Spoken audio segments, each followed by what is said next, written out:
Bien dans son job pour parler de l'accessibilité digitale. Est-ce un levier de performance? Ça, c'est une question intéressante. On en parle avec vous, Didier Roche. Bonjour Didier. Bonjour. Très heureux de vous accueillir sur le plateau de Smart Job. Vous êtes entrepreneur. On vous a présenté comme serial rêveur. Vous êtes un entrepreneur non-voyant. Vous avez perdu la vue à l'âge de 6 ans. Ça vous fait rire, serial rêveur? Est-ce que c'est ça qui vous définit comme entrepreneur? Ouais, ça me fait rire parce qu'en fait, c'est un jour où un journaliste m'interrogeait et me définissait comme un serial entrepreneur. Je lui ai dit que j'étais plutôt, à mon sens, un serial rêveur. J'ai plein de rêves et il se trouve que l'entrepreneuriat permet de leur donner vie. Mais voilà, je suis avant tout quelqu'un qui rêve beaucoup et qui donne vie à ses rêves. J'ai cette chance-là d'avoir trouvé le moyen de le faire. Vous avez créé plein de choses, notamment ces restaurants dans le noir où on a cette sensation et plein d'autres. Et là, vous êtes penché et vous avez créé Ethic Studio avec une promesse qui est intéressante, c'est-à-dire de diagnostiquer pour une entreprise sa capacité à créer plus d'accessibilité, puis de mettre ensuite en place très concrètement les outils d'accessibilité. Et vous lui dites, c'est pour toucher un plus large public, c'est pas uniquement pour faire de l'inclusion. Ça, je trouve ça intéressant comme discours. Moi, je pense qu'il faut expliquer aux entreprises, aux directeurs de communication, marketing et autres, que le message qu'ils diffusent sur les réseaux sociaux, sur leur site internet, que ce soit une page web, que ce soit un post de quelque nature qu'il soit, qu'on peut imaginer aussi un PDF, une vidéo, un podcast, eh bien, il y a une partie de la population qui n'y a pas accès parce qu'en amont, elle ne conçoit pas l'objet digital comme accessible. Et c'est dommage parce que lorsque vous regardez en France, vous avez 12 millions de personnes qui déclarent être en situation de handicap. Il y a 9 à 10 millions de personnes qui sont des aidants. Et moi, je peux vous dire que quand mes enfants voient, ou quand la personne avec qui je vis voit qu'une marque fait quelque chose un peu voilà, d'accessible ou une attention particulière, eh bien, elle va naturellement aller consommer dans cette marque. Donc en France, c'est 20 millions de personnes, pour le moins, qui sont concernés par cette question de handicap. Donc, rendre accessible, c'est toucher davantage de monde, donc vendre davantage. Donc ça veut dire, Didier, que vous touchez tout le spectre de l'accessibilité. Il y a les enjeux du braille, des claviers en braille, mais il y a plein d'autres outils qui permettent l'accessibilité. L'accessibilité, on n'y pense que dans un certain champ, c'est la page web. Et non, en fait, les produits digitaux sont nombreux.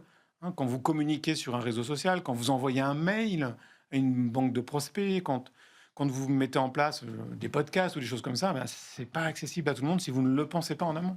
On fait comment pour, d'un point de vue technique, parce que c'est aussi tout l'enjeu d'Ethic Studio, comment on fait pour rendre accessible des choses qui, comme ça, intuitivement, on a le sentiment que ce n'est pas possible. Comment on fait? Alors, c'est très simple, il suffit de se former. Nous, on va aider les gens à diagnostiquer un peu leur univers digitaux, et puis à partir de là, leur permettre d'apprendre à comment rendre quelque chose d'accessible en amont. On peut suivre les gens pendant quelques temps pour s'assurer que toutes les procédures sont bien respectées et que ça fonctionne bien, et puis à terme, ils deviennent autonomes. Et ce qu'il faut comprendre, c'est qu'une page accessible, un support accessible pour une personne non-voyante ou malvoyante, ben, c'est pour vous, dans une situation où vous ne voyez pas bien, un petit écran, trop de soleil, ben, une possibilité d'accéder au message. Vous voyez, donc ça touche au-delà même de la personne handicapée ou en situation de handicap, des personnes qui ne le sont pas ou qui sont en situation de handicap de manière provisoire, parce qu'encore une fois, un environnement visuel, C'est vrai. audio, qui empêche de percevoir le truc. Oui, puis il y a des situations extrêmes, puis il y a des personnes qui sont en déficience visuelle, qui voient un tout petit peu et qui ont quand même besoin de pouvoir avoir un écran plus large. Moi, ce que je trouve intéressant dans ce que vous portez, c'est que les enjeux du handicap sont souvent rangés dans la RSE, dans les sujets d'inclusion. Et vous, parce que vous êtes un entrepreneur, vous dites et vous parlez... C'est un business. Et c'est ça que je trouve intéressant. Vous leur dites, mais c'est aussi un business. Ça peut surtout être un business pour les personnes. Vous savez, quand on a commencé à faire les sites accessibles, les boîtes, au début, elles faisaient un site accessible et puis un site normal. Et elles se sont rendues compte que Google référençait mieux les sites accessibles que les sites normaux. Donc, à partir de là, tout le monde s'est dit, bah, attendez, on va intégrer l'accessibilité dans les sites. Et les gens ont fait plus de business.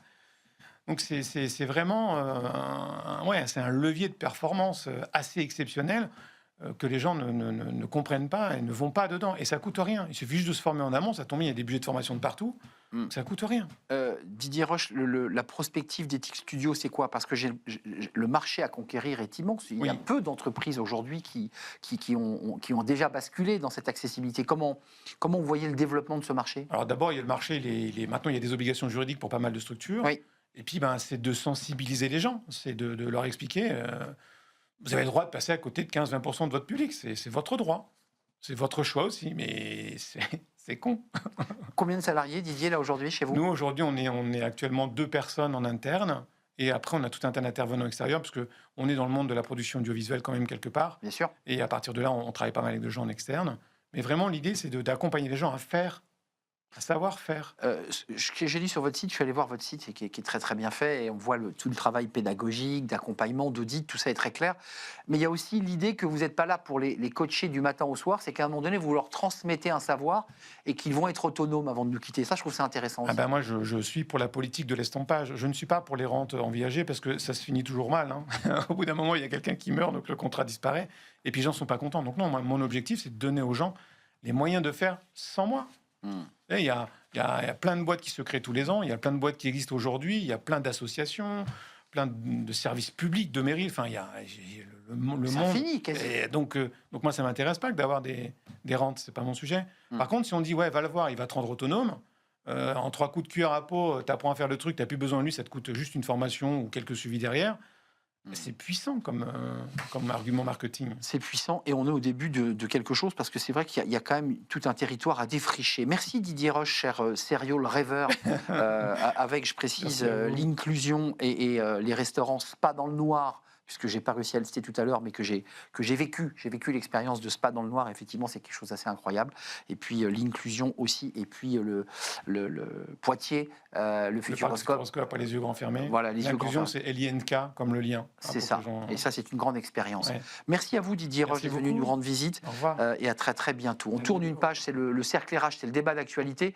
La rupture conventionnelle, ça, c'est un vrai sujet, avec un gouvernement qui visse et qui va obliger les entreprises à payer plus cher, avec des salariés, d'ailleurs, qui sont un peu pointés du doigt, parce qu'ils seraient évidemment aussi un peu responsables de cette situation qui nous coûte cher. Quelle est la vérité? On va y revenir avec nos invités. C'est le cercle RH et c'est le débat d'actu.